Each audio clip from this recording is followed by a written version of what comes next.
This is From the Pro, conversations with the creators at the proletariat. Here's Jim Bratton. Thank you, Sierra. Just a quick note.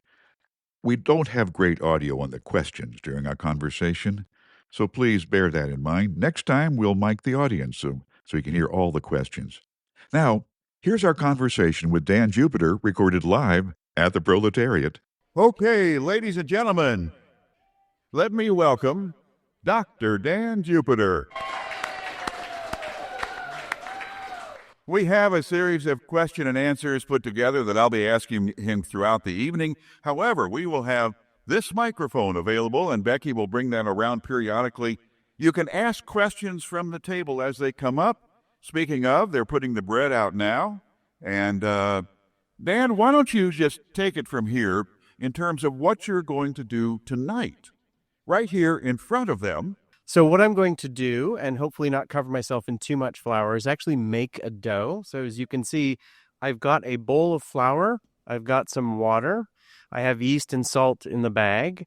I'm going to mix this, and it will just be a shaggy mess. And then we're going to ignore it for 30 minutes and come back to it, and it will have transformed. And we'll add salt and yeast. And by the end of this talk, I will have a dough that I could let sit for another hour or two, shape into a loaf, wait another hour, and bake. So I will have done essentially no work at all to make a loaf of bread. So I'm going to start mixing. Bread is coming around. We've sort of set it up so that the cornbread, which is bright yellow, goes with the butter.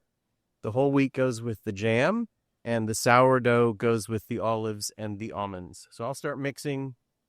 Okay, well, get covered in flour, tough luck. Dan's going to start mixing, and I'll go ahead and ask him questions as we go, just a few questions that I have. You know, have any of you seen Dan's book that's out there and for sale, by the way? This is the book right here. It's available here at the Proletariat. It goes over, it is called Going to Bed with Bread. It's not going to bed with Dan, it's going to bed with bread. You know, I haven't heard that joke. Yeah, I know. So, anyway, so original in my humor, by the way, guys. Thank you. What is it? Middle school boy, Jim? Yeah, middle school. Yeah, but for grown-up guys, the best humor is always middle school humor. We're good for it all the time then. All right. The book is Going to Bed with Bread. It's got all the recipes, and coupled with it has a little bit about the philosophy of bread. While you're mixing, Dan, tell me about what brought you to go ahead and number one, baking as a hobby, and number two, the book. Well, so the book is actually Ksenia, and Jesse, who's not here, asked me for quick recipes for bread. And I thought, well, what's easy ways to come up with a few recipes that are all very similar, easy to do, overnight, not a lot of work. And so I started writing them down. And when we decided to do the show, I expanded with sort of Christina's advice to 7 total recipes, different flavors. What was the other question? How did I come to baking? Yeah, what brought you to baking? I was fascinated as a child.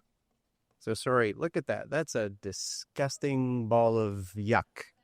Hey, Dan, let's back up a little bit. I'll back off that previous question. What's in here? What are you doing? That's flour and water. Flour and what are it? You've often said that that bread is very simple. What are the key ingredients? Flour, water, salt, yeast.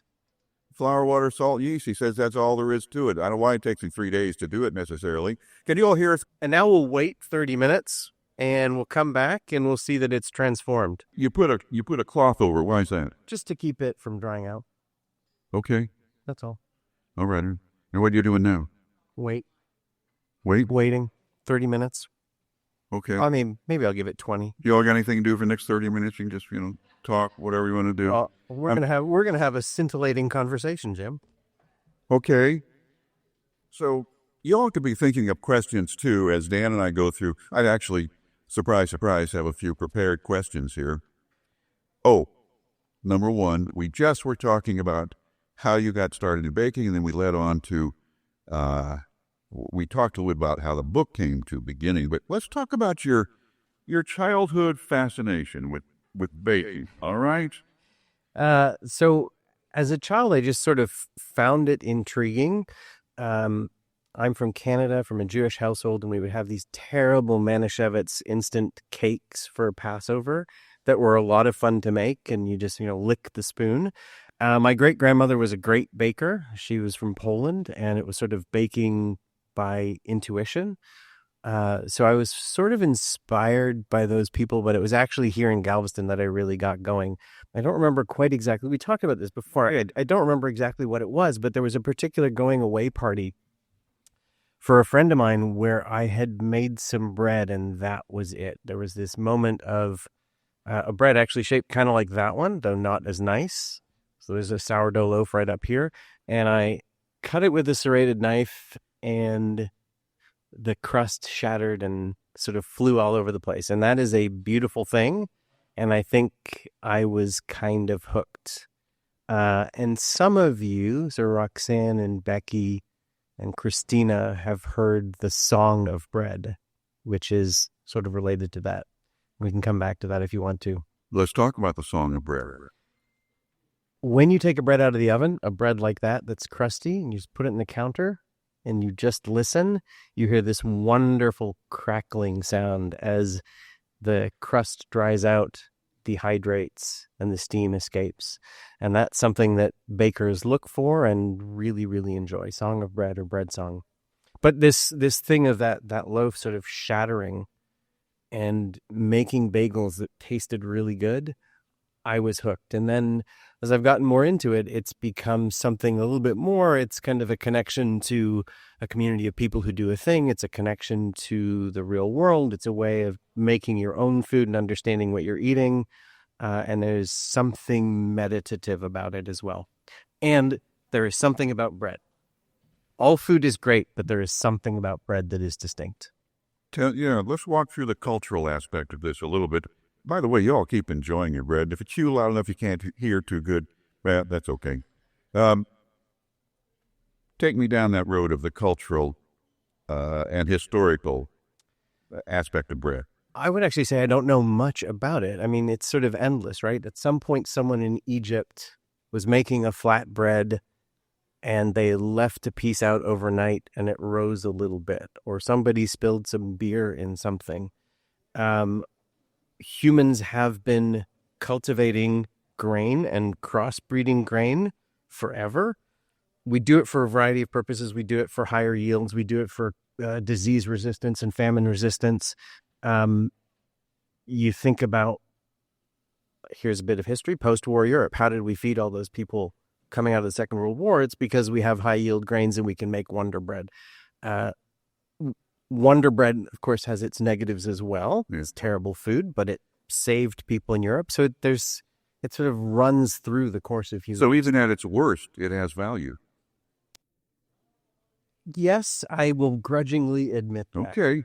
I mean, I hate to admit that Walmart bread is good. But again, Wonder Bread is awful. It's not nutritionally great. But if it saved millions of lives of people in Europe after the Second World War, so be it. Or other industrialized processes of making bread. Let me ask y'all, have all of you had a chance to sample? What are some of the pairings, or what are some of the breads that we have here, by the way? They're on the tables. I'm not even sure which they are. Cornbread, whole wheat, and sourdough. Cornbread. All right. It's not just cornbread. It's Okay. Yeah. Let's back. This is not actually, that's a great example of the interesting culture. So this is a Portuguese cornbread. Corn is not from Europe. No. So obviously this bread arose after colonialization. Corn came back to Europe. There was something there that somebody did. Maybe it was filling a bread. They didn't have enough wheat flour, so they used corn flour. That bread, though, is a lot like American cornbread that we would eat. It's not a yeast leavened bread. Well, tell me, okay, Portuguese cornbread. Shall we compare that with all of our mother's various types of cornbread that we've probably had here? Has anybody else had Portuguese cornbread before, by the way?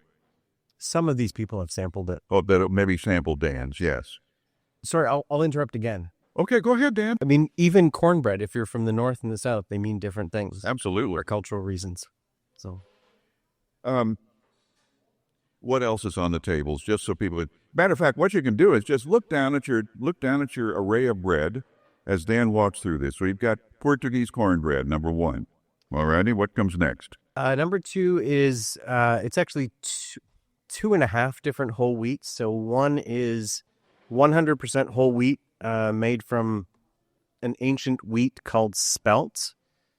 Spelt is strong enough to raise a bread by itself. So that's a slightly darker bread, very uniform, small holes, kind of a nutty, sweet flavor. The other sourdough, depending on which plate you got, is slightly lighter, and it's 50% of a flour called emmer, or a wheat called emmer, which is also ancient, more ancient. Doesn't have as much gluten or ability to raise the bread, so it's also got bread flour in it. Dan, how many flour do you have? I counted because I knew you were going to ask. If you include masa and various cornmeals, I think it was 14 today. How do you find a flour based on 2,000-year-old grain? Again, this is the culture thing. I mean, people are looking at the way that we eat, the way that these grains have been produced. Then they look at heritage varieties. There's a great movement in the American Southeast to raise local wheats. Right. That generally South American wheat in the South is soft, which is not good for bread. Right. They're trying to breed wheats that are grown in the South and better for bread. There's a lot of interest, I think, with slow food movement and just any kind of organic food, thinking about where our grains are coming from. So there are actually local mills. There's one in Austin that sells some of these ancient grains. Wow. Even and grown locally then. In some there's a bunch of them. So it's not only ancient grains, it's also varietals of wheat. You know, if you go to the supermarket and you buy King Arthur brand wheat, it's from or King Arthur brand flour, it's from wheats from all over the country, sort of mixed together. There are particular types of wheat, like Turkey Red or Rouge de Bordeaux or Red Fife, all hard red winter wheats, or Sonora, which is a soft wheat, that people want individually for their flavors. Some of those are grown in Texas. Some of them are imported from other parts of the U.S. Dan, and those were. And from a beginning interest in this as a child, as a catalyst, started to waste my life. As a catalyst of the party that you were involved in here, how have you developed this base of knowledge? This is just, the more you talk, the more impressed I become. Hey, by the way, oh God, let me just hold something up here. This is. Oh, I didn't see you. Most of you know that Dan is a PhD in mathematics, right? Anybody not know that? I don't know why anybody would get a PhD in mathematics, but here. But here is the multi-pages of his technique for doing bread. This is scheduled down to the minute. I'm going to lay it up here on the top. I was going to print this for everybody, but if you want to take a look, I'll put a link up there later on that you can have a look at this. We're also going to try to do a transcript of this conversation that'll be available through a link on, the Proletariat site. But this is... What was that? Oh, yeah. This is... So that one is actually... that sourdough can be made in a number of different ways, different timings. So there's notes on that. I did also send Jim the schedule that was down almost to the minute, and I was pretty close, for how I made the 4 different breads for the day. So yeah, a little bit wonky. But if you think about a commercial bakery, that's what they have to do. Right. Not that I'm a commercial bakery. So when did you start in preparation for baking the breads that you're eating tonight? Just so you know how much went into this. By the way, can everybody still hear Dan? Are we okay on this, or we need to crank it up a little bit? There we go. Yeah, these are pretty close. When did I start? Really in earnest yesterday at 6 a.m., actually. How many hours do you probably have tied up in this presentation? I mean, that's the funny thing about bread. So I did something at 6 a.m. yesterday. I did something at 8 a.m. and then I didn't do anything till 4. And I worked from about 4 till 8 on and off. But remember, that's 4 different breads. So the cornbread has a starter that I had to get going yesterday morning. But a lot of what it did was sitting in the fridge overnight. Now, what can we anticipate from the bread that you're baking right here? And again, what exactly? I'm so confused on these different kinds of bread. This is a process called, actually, so this is very similar to the whole wheats, but I cheated a little bit because I mixed up the flours because I was looking for something particular for this. I also added more water because I wanted it to be more difficult. This is a process called autolyse, and basically if you let flour and water sit, the gluten strands will form, so it's going to get structure without you having to do any kneading. And you will see that in about 8 minutes. Actually, I'm going to have to run back to the kitchen and fill this up with water. Okay. All right. Go ahead and make your run if you want to. Meanwhile, this is, in 8 minutes you'll need to do that. So anyway, this will be beginning to come to life in 8 minutes. You'll see a fairly drastic change, I think, right? In the visual presentation of it. Structurally, yes. And let's see. Oh my God. No, it's pretty much the same. But you will see it acts differently. Dan, what's that mean? You'll see. Okay. Not him. Dan, my delegate is each stage of the bread making process. You saw it. So to make one loaf of bread, literally it's this, come back in half an hour. Well, you'll see what I do. Mix in the salt and yeast, do some folding, walk away for 30 minutes. One of the things that I've learned, and I think I told this to Jim at some point, don't be too precious. You know, if you miss by 3 hours, you could be in trouble. But I said I would let this sit for 30. I'm going to let it sit for 20. I'm going to be fine. Most of it is feel. If I say I want it to rise for 3 hours and I let it go for 7, I'm in trouble. If I'm at 3.5, I'm fine. If I'm at 2.5, I'm fine. So there's a lot of tolerance, and you learn that tolerance over time. So we have quite a bit of flexibility, I think. I think back, I talked about that bread that I cut open at the going away party. I have photos of it. It's awful. In his mind, it's awful. Probably beautiful to the rest of us. Oh, no. I mean, I remember what it tasted like. It wasn't very good. And that's your taste, by the way. But that's, it's practice. And actually, one of the things, so sourdough is sort of this, it's like espresso, right? Like it's the really difficult thing to achieve. The reason sourdough is so difficult is because it's so simple. I mean, it's literally flour and water. Well, you can go anywhere with that, right? You kind of got to get in tune with it. You got to practice. You got to get your starter to work. And there's another, and it really is highlighted in sourdough. Part of this is being precise. Like if you have, this will be about 2% salt. A little bit more than 2%. If you go to 5%, you're in trouble. If you go to 0, you could be in trouble. But there's also kind of an art. Like I change the amount of water that I'm adding and I know how much, just because I'm looking for something different. So there's a precision and an imprecision and a feel and intuition, but also kind of the science. Most important thing, practice. Which brings me to another question. Dan, you're thorough in your approach to bread. I hesitate to say compulsive, but I will say thorough. Pedantic. And how does someone who's not as thorough, and when I'm thinking about sourdough, for example. I mean, sourdough was used like in our West. That was not always made to the precise standards. It still survived. It still would go for a long, long time. That's what I mean.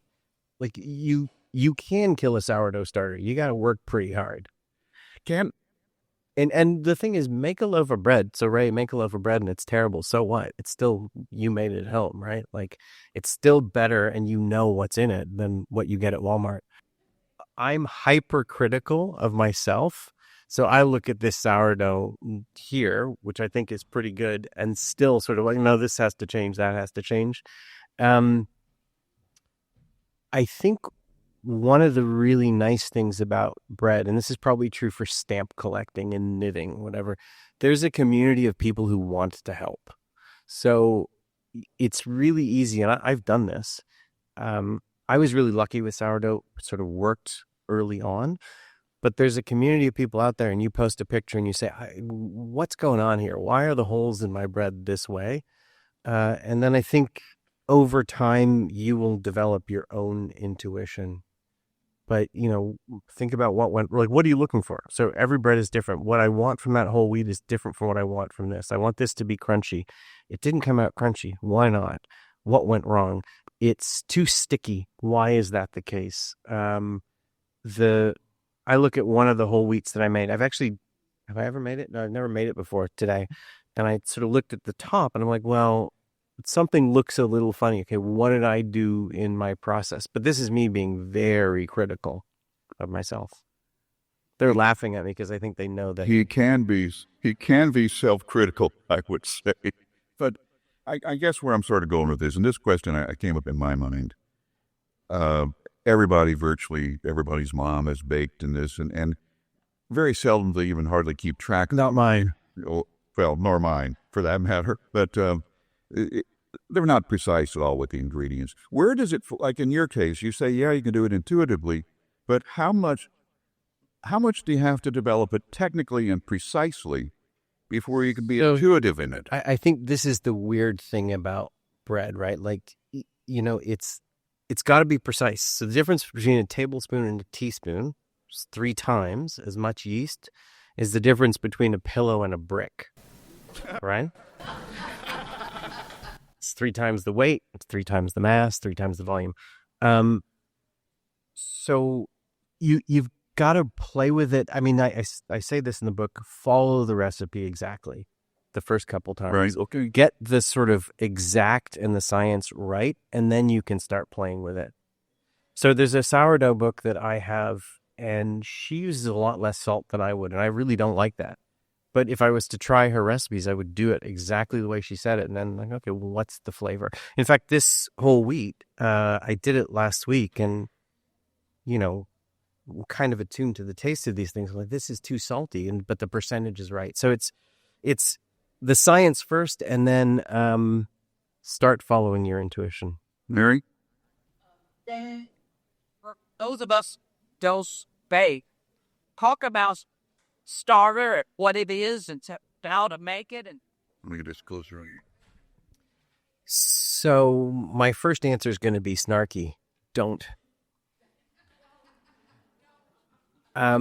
Find a simple bread. So these overnight breads, and I mean, there's lots of. Sorry, I got to watch the time. I have 1 minute and 25 seconds. Okay, stand. So start panicking, because if we don't deal with this right now, Okay, watch your clock then, Dad. Standing by. I'm just kidding. Oh, okay. It doesn't matter. Okay. Start with something simpler, because sourdough is finicky. So what is sourdough?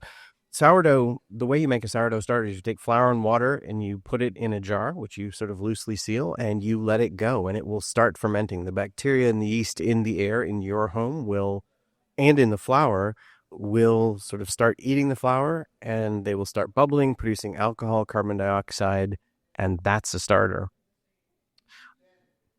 You say that that starter isn't shade visually? Yes. So there's yes and no. So there's a myth that San Francisco sourdough, it's got to be that particular bacteria. And there's also the, like New York bagels, it's the water. I can't remember. No, I can. It was Daniel Leader, who's a baker. He's got a book called Living Bread. And he brought some sourdough starter from San Francisco to New York, trying to capture that flavor. And within a week, everything that he made with that starter tasted just like his New York sourdough.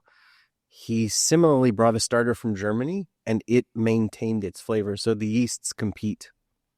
Yeah. So that's sort of one of the challenges with sourdough. It's as simple as can be, but the temperature in your house, the humidity in your house, the bacteria and the yeast in your house are different than in mine.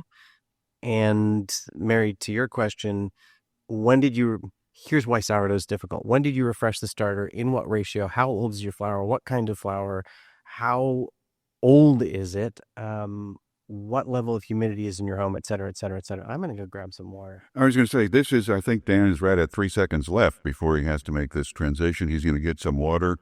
Why don't you all just enjoy the bread? We're going to be quiet up here for the short term, and you can digest. Let me see. What do we have from this? We have that yeasts compete. We'll just let Dan come back and explain. By the way, thank you for your rapt interest. This is just so intriguing. So get your questions ready. And Dan will be back in just a little while and show you what's happened in the past few minutes on this. And thank you all for your attention, by the way. Okay, ready to show something? Sure. So Dan is back now, and he's ready to show and tell. That is a disgusting mess. Okay. But you'll see that it actually has a bit of structure, and it's not really sticking to me at all. Can you see the elasticity in that, by the way? Isn't that something? Yeah. Who was the sure do? Who was that? Ask them to leave. Actually, that is a specialized elasticity observer. She came just really to watch that. So everybody's got their specialty, Dan. So we didn't do anything, and it is a lot more cohesive than it was previously.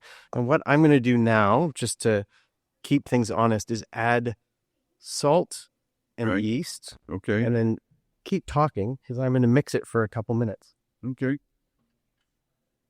Yeah, I brought salt and yeast. Calm down, everyone. Now, has this pre-measured in what, milligrams? Can anybody answer the question for Jim? Yes, of course. Of course. How many milligrams are you putting in there, Dan? It's 11 grams of salt and 3 grams of yeast. Okay. So, how simple is bread? This is 500 grams of flour. It's actually 400 grams of spelt, 100 grams of King Arthur bread flour, 405 grams of water, 11 grams of salt, and 3 grams of yeast. That's a recipe. Do you keep like a pharmaceutical scale at your house for this? You just need I do have a scale specifically for small amounts and a scale for 100 grams. So the answer is, Yeah. you have precision measuring. I wouldn't say precision. All right, let's say mass measuring equipment at your home. Yeah. Dan, you can go ahead and keep talking if you want to. What are you doing now? I'm just mixing up the dough. So I'm folding it in on itself and I'm squeezing it between my fingers to make sure we get the salt and the yeast in there. Can you overdo this part of it? You cannot by hand. You'd be here for a long time. You can with a machine. Machines also generate heat. Right. There's a friction effect. I'm also looking for a particular sensation in the dough. It sort of falls apart because of the salt. Is that a touch sensation then on your part? So now, That a machine would have to base it on a time rather than a touch then. but that is now a cohesive piece of dough, Wow. which is not sticking. It started like a bowl of, we got a question out there somewhere. What? Hey, explain Palmer's pull. It's a nice bowl. Good elasticity. Oh, great. There we go. Well, You really are an elasticity observer, aren't you? I got on my nuts. She's my cover. I noticed it's not sticking to your hair. it is a little bit, but not much. One, because of the water, but also because it's now sticking to itself. So 30 minutes of it just sitting means the gluten has formed and it kind of wants to stick to itself. And you'll see when I do this for a couple more minutes, we'll give it, and I'll probably go wash that and clean my hands. We'll come back in 10 minutes and it'll be even stronger. Oh, Becky's going to do it for us. So Thank you, Becky. gluten is like a glue. Is it like a glue?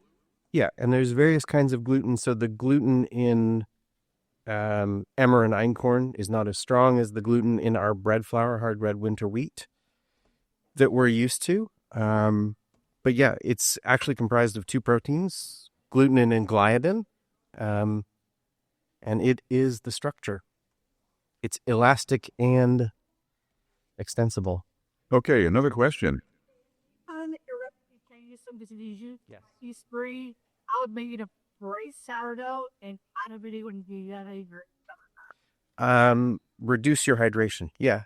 So if you listen to commercial bakers talk about this, they are baking every day, and they're, depending on how exact they are, they might even be looking at the pH of their dough, but they're certainly looking at how much water there is. And in the summer, as it gets more humid, they will lower it. So I actually was worried this week because I hadn't made sourdough I made sourdough a couple weeks ago, but I hadn't made it in this temperature. And so I have to think about the temperature in my house, the ambient temperature. I have to think I have something that I proof things in. But yeah, seasons change things. So if you're finding in the summer it's super sticky, reduce the amount of water just by a little bit and see what happens. Thank you, Becky. So I'm just enthralled, okay? But y'all keep asking questions. Yeah, go ahead. So like how might you adjust based on like this week? It was like that day colder versus like the last few weeks. Like, do you have to adjust based on the temperature outside? And like, How different might your brain be just based on that factor though? I live in a 100-year-old house, so I get really nervous because it's difficult to keep temperatures the same. And I actually have a thermometer for ambient temperature in my kitchen. If it's about 72 degrees, I'm okay. But if it's really, really cold, I'll do something like increase the temperature of the water a little bit. So actually, I thought about it for the whole wheat because it goes into the fridge and because it was a little cooler this week. I did it at 95 instead of 93. And that's just a feel. And usually you can compensate. Where did I put that thing? Usually you can compensate.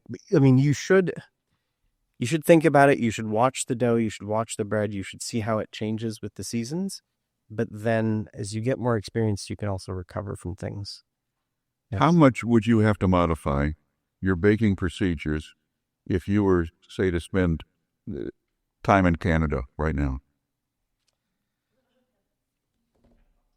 I'm not suggesting that you move to Canada, okay? I'm just saying that. Go home? If you Please leave and go home. I don't know. The humidity today, according to my ambient thermometer, was about 43%, and I don't think it's going to be much lower in Canada. I'm not sure. But, I would give it a try and see what happens. How does the dough feel? And just adjust. Yeah. So, by the way, this feels like nothing I've ever done before because I changed the recipe. So I'm sort of experiencing it as we go. Well, what comes next? We're going to wait 10 minutes. Okay. See, bread making is fun, right? Like I just did nothing while I was talking to you. I'm going to wait 10 minutes and it will have changed a little bit and I'll do it a couple more times. What can we look for it to do? It'll be more extensible. Sorry, it'll be more cohesive even than last time. So that's what's left on my hands. Next time there'll be less. And by the way, you get used to this. People don't like it, but. You go ahead. Yes, I'm from Amarillo side. And, very dry. Temperature grassland, I think. Technical term? So how would that change? Friend me. Opposite thing, I would add more. Again, experiment, follow recipe exactly. Oops, it didn't work. It was too dry. Add more water, but other things that you might think about doing. So for the sourdough, it needs about 4 hours where it's just sitting by itself at a particular temperature. I have a wine fridge at home that I've turned into a temperature controlled thingo. I can get it between 79 and 80, but that provides a bit of a seal, so no moisture is escaping, and I've got it in a Cambro with a tight lid. If I was in Amarillo, I would not be doing this. I would get a shower cap type thing to sort of hold in some of the moisture. But those things matter. Yeah. Nice little app for all the temperature controls. You guys has some something on it. Wait, I'm not here and give it. So the yogurt setting on the Instapot here is like some of the See here. Some ones have a yogurt setting on it. It's at about 70 degrees. It's a pressure dripper, so it has a seal on it, and it holds it about 72 degrees in perfect. Yeah, little hacks like that are important. I mean, because if you've got an Instapot, there you go. You've got a proofer. I don't have one. So I've not used it, but I mean, that's kind of the options for a miniature thing to proof your bread at the right temperature are ridiculously expensive. So either do a hack like Justin said, which is great, or what I've done, which is a wine fridge where I can hold more than one loaf because I'm maybe a little abnormal. Aggressive in your baking, I would say. Yes. Yeah. Center. and gas or electric? Galveston water, I don't filter it. If you really think it's chlorinated, you can. Electric, easier to. It's what I've got. I think it's also easier to work with the temperature. Like wood burning, for example, is very, very difficult, and you got to be a real master at that. So yeah, electric's all I have. Did you have a question over here, by the way? I saw you ready to ask. Did you?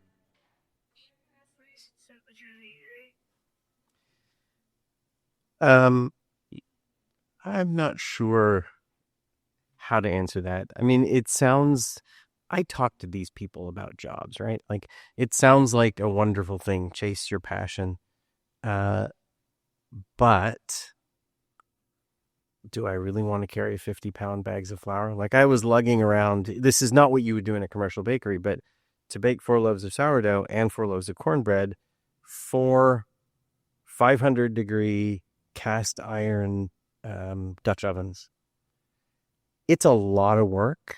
It's very hard work. And the truth of the matter is if you run it, you're probably looking at the books. So there's this sort of dream of doing it, but is it a reasonable thing? $30 worth of bread. Sorry, say again? Yeah, need an apprentice. I also think it's a young person's game.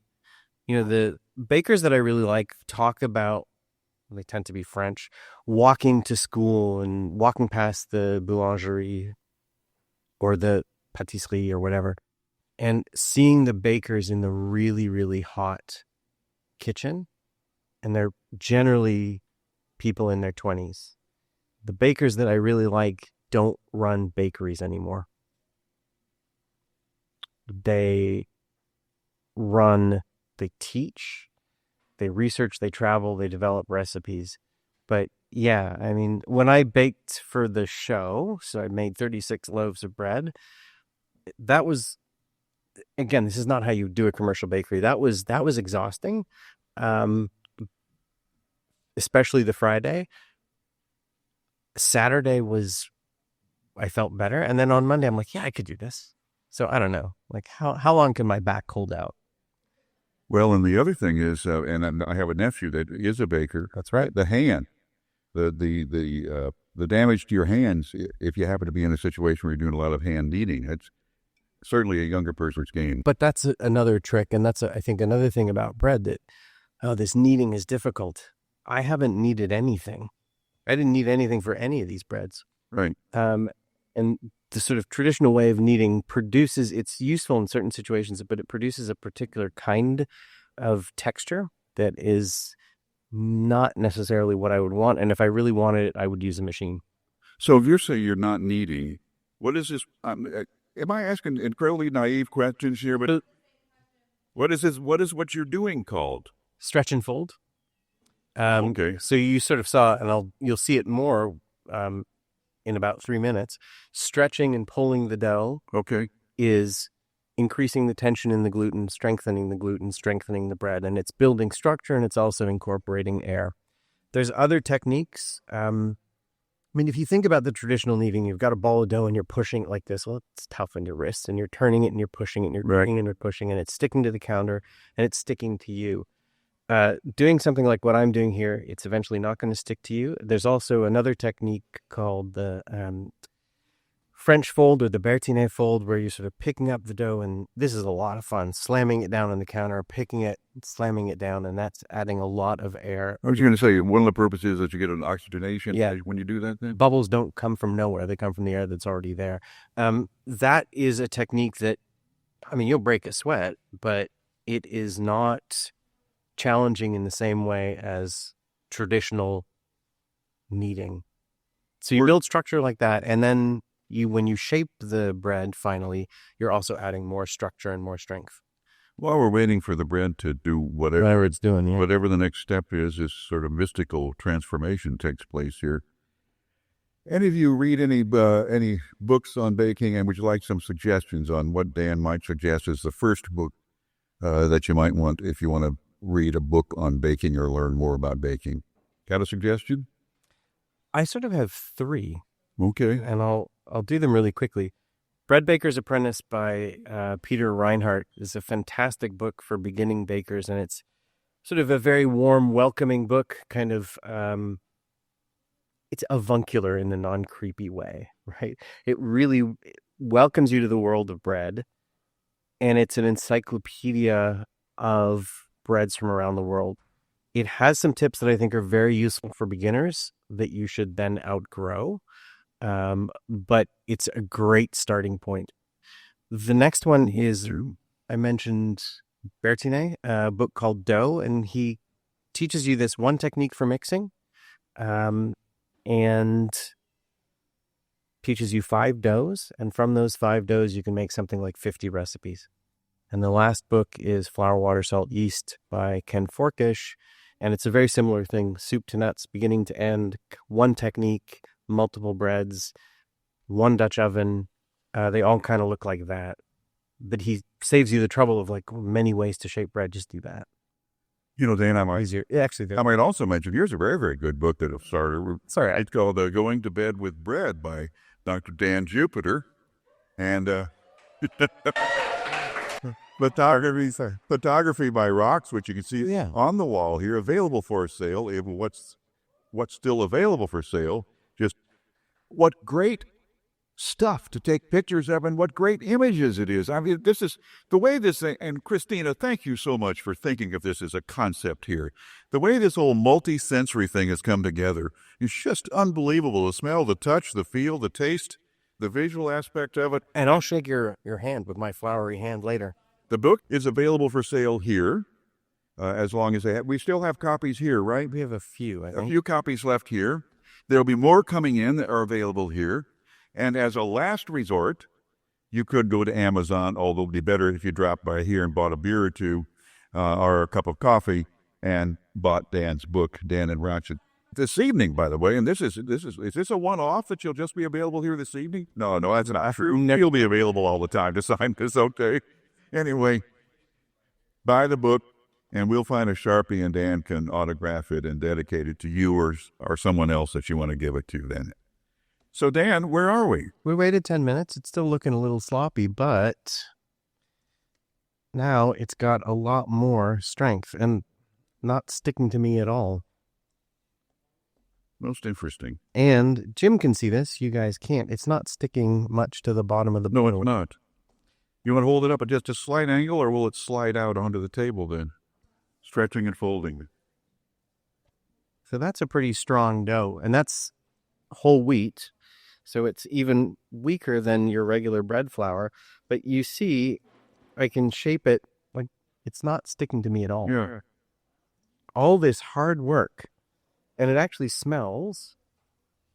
Oh, Jim has COVID nose. So That's right. I got COVID nose for the last couple of years, so I can barely smell. But it smells kind of nutty and by the way, like bread. Does anybody want to come and try this or smell the dough?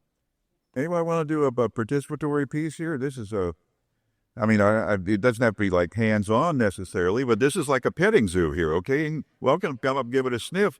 Yeah, come on up. Can you smell it? Matt, hold it down there for Mary, too, so she doesn't have to step up there, too. Wow. So that flavor is the whole wheat. Yeah, you smell it. You can smell the wheat. A lot of you here are here because you were interested in baking in the first place, but did any of you realize the subtlety that was involved in baking bread? Is this just fresh information for many of you as well in terms of the detail involved? Yeah, I think you sort of start with, I'm sorry, I'll just interrupt. No. This is something that makes a bake, like this is lovely, right? It's a beautiful little ball of dough. Wait a couple hours, it'll be puffing up really nicely. Yes, so you start with simple tweaks to recipes. So that is a recipe by Chad Robertson. I've changed it slightly in terms of the wheat that I use. I've changed it slightly in terms of the hydration. Then you start things like, I'm going to use a mix of whole wheats. I'm going to add seeds. Actually, all of these recipes are mine. So some of them are pretty similar to things that are out there. But Actually, there is a version of the Portuguese cornbread in there, but I changed the procedure and changed the ingredients because I wanted it to be, again, I started the cornbread yesterday at 6 a.m. and finished it this afternoon. I wanted something that I could do overnight, so I changed the procedure a little bit. So, yeah. Dan, I noticed that you offer attribution to almost every one of the recipes that you've offered. Is that done out of courtesy, or are there intellectual property issues among the creation of a specific recipe? I don't know what IP rules are for recipes. Very strangely, you do see a lot of, I mean, this is food too. You go online and someone's recipe from their book is just available online, credited to them. Okay. I don't think I could get sued, but if anybody wants to try, go for it for stealing recipes. But I think it's just sort of, it's this community that's really giving. And so I'll give, like, that chocolate bread is definitively from Tara Jensen. So why not just say it and get someone to buy her book? Yeah, very good. Any questions from the floor? Yeah, go ahead. You got one. What do you prefer? Start baking in a cold oven or making in a hot oven? I've not tried the cold oven. I understand the appeal. I like the hot oven. It's just easier, it seems. There is, I mean, it's one of those guilty pleasures, right? Like, I'm using a lot of energy heating up my oven. In fact, the sourdough book that I mentioned was one of the first times that I saw it. I'm intrigued. I might give it a try at some point. I'm guessing it would take a little bit longer. Get it ripping hot. You're generating steam right off the bat. There you go. If you're using a Dutch oven. How's everybody doing on their bread? Are we need more bread. Anybody need any more bread? And I can run back there and cut some. Yeah, Dan. Dan, speaking of, and this is a question that came up from the floor earlier. What is the criteria for how you slice bread? How thick? What is sliced? What is torn? So I kind of have a philosophy, which is if I give you a loaf of bread, do with it whatever you want. Okay. Like, I'm not going to critique you on putting, say, Skippy peanut butter, Scott, on your beautiful sourdough. I do think that certain breads are for certain things, like a baguette. Just rip it, go for it. Okay. That whole wheat, I would slice it, make a sandwich out of it. And I would say, as based on our experience, you need a very good bread knife. And what should one spend for a decent bread knife? The one that they've got here, which is my recommendation, was $15. Okay. And it's the best bread knife I've ever used. How much can a bread knife cost? You could spend limitless amounts. I mean, the other inexpensive one I saw was $20, but there's specialty bread knives that are $100. It's not worth it. It's a bread knife. Any other questions from the floor while we're watching or waiting for the bread to mature? Yeah. Do you have music to bake by, for example? It actually depends on the time of day. So, like, if I'm waking up at 6 a.m,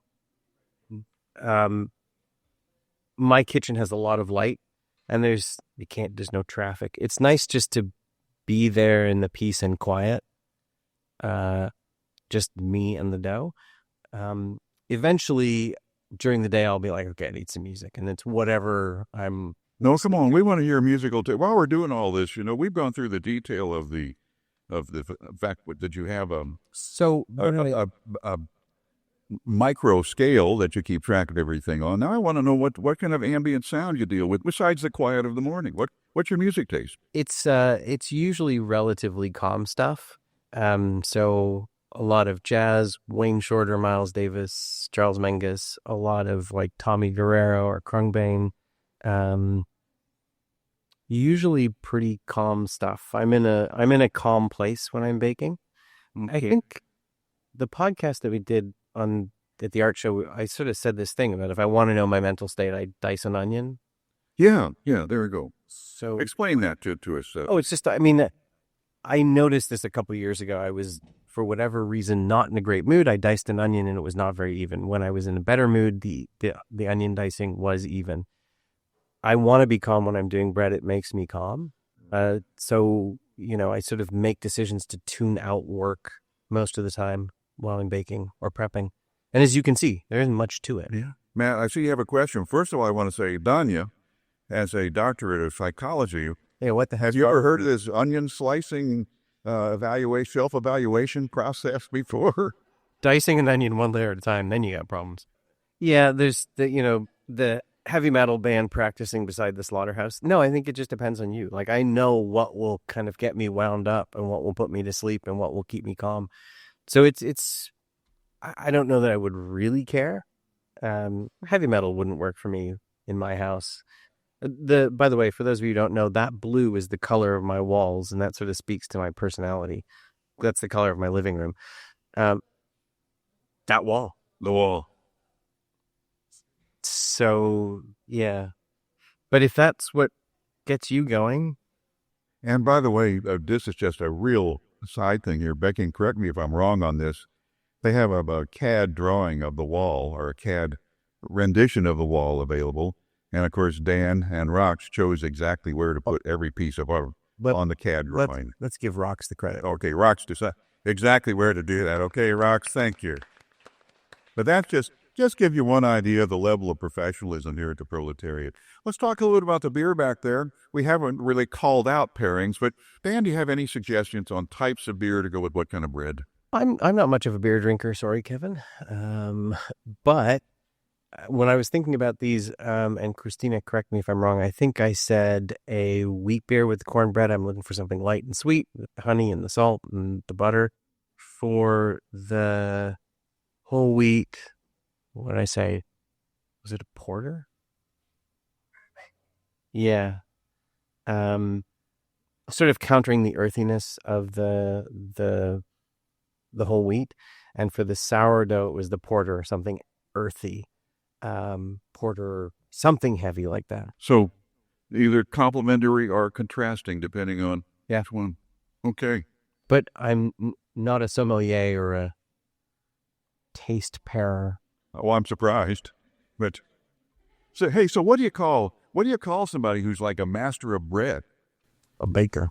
A baker. Okay. All right. Taylor, you were looking for obnoxious. You got it. Okay, guys. Do we need, or they're putting more bread out? Is this more of the same? I'm guessing. So everybody make yourself at home. And look, you've got jams and what all you have with the bread? I can't even see it from up here. Save some for Jim. We've got, with the cornbread, we've got Irish butter. Yeah. Honey and some Malden salt with the whole whipped honey. With the whole wheat, we've got brie and a blueberry jam. And I specifically wanted blueberry for whatever reason. And with the sourdough, just sort of a selection of olives and almonds. Wow. And again, just sort of thinking about what goes with them. Different breads will do different things. Like I wouldn't make a PB&J with my, sorry, Scott. I wouldn't make a PB&J with the sourdough, but I would with the whole wheat. Okay. And the cornbread, kind of, you can do anything. Okay. It's amazing. I've made tomato sandwiches with that bread. I'm going to put it in your all's hands now. You got any further questions you want to hear from Dan? Or Dan, you got anything you want to cover off that we're not trying to make this incredibly structured, and I certainly don't want to get in the way of your enjoying the bread that's in front of you. But this discourse with Dan has just been incredibly interesting to me, and I hope that it is to you as well. And if the previous conversations have conjured up any more questions, please let us know. Meantime, enjoy the bread that you have. Dan, how many minutes do we have left here then? 10, and then I would wait another 20, do it one more time, and then it just rises for a couple hours, and it's doing its thing. Okay. I mean, if there's one last thing to say, it's like the whole wheat, I did this, shaped it, waited, and threw it in the oven. I mean, that's it. Making a single loaf of bread is really easy. Making as much as I did for this, that's a little bit more work. But to make a single loaf of bread, pretty much anybody can do it. You don't have to follow a recipe. I've got a million, not all my own, but What is you eat like that? it's rising because there's now yeast in it, but I'm letting it relax a little bit. So every time I stretch and pull, I'm adding strength to the dough, but I'm also adding tension to the gluten. So I'm letting it relax a little bit so I can stretch it more and add more structure. Do that a couple times, couple these stretch and folds, and then it's got enough structure to, when it goes in the oven, actually hold its shape and not collapse. What happened? You're probably going to be okay. So, if I'm not going to do this endlessly, I'll do it 2 or 3 times. I have an idea of how strong I want the dough to be. If it's a little bit weaker, it's just going to rise a little bit less. So that sourdough, I did 4 stretch and folds, a half hour apart, for the first 2 hours of its rise. If I had done 3 or if I had done 2, it wouldn't have risen quite so much. When that went in the oven, it was about a third the height. And I just built in all that strength through the stretch and folds. The cast iron that I use is round, but I also bake oval loaves in it. And if you are interested in other shapes, there's some very specific pieces of cast iron that people have built for bread baking. This would actually hold its shape because it has enough strength, even if the cast iron wasn't round and it was a bit larger. So the oval loaves, are half the size and do keep their shape. And that's lid to start. Halfway through, you take the lid off. So you're creating steam at the beginning that helps the crust get crisp and also expand. Then you take the lid off in order to let the steam escape, let the dough kind of dehydrate. It's risen as much as it's going to rise, and now you're letting it dry out and get crispy, if that's what you're looking for.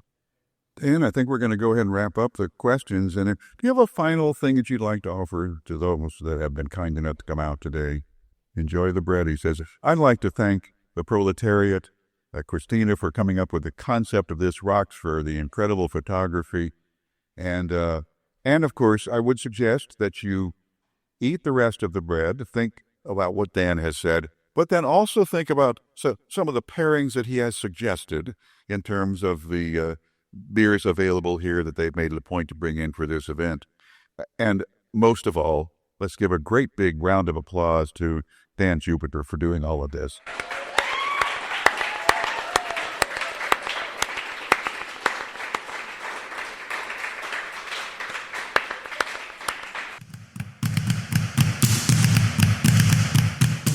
This has been From the Pro, conversations with the creators at the Proletariat. Theme percussion created and performed by Patrick Wheeler, mastered by Chris Criticos. From the Pro is a Jim Bratton production. I'm Sierra Sakel.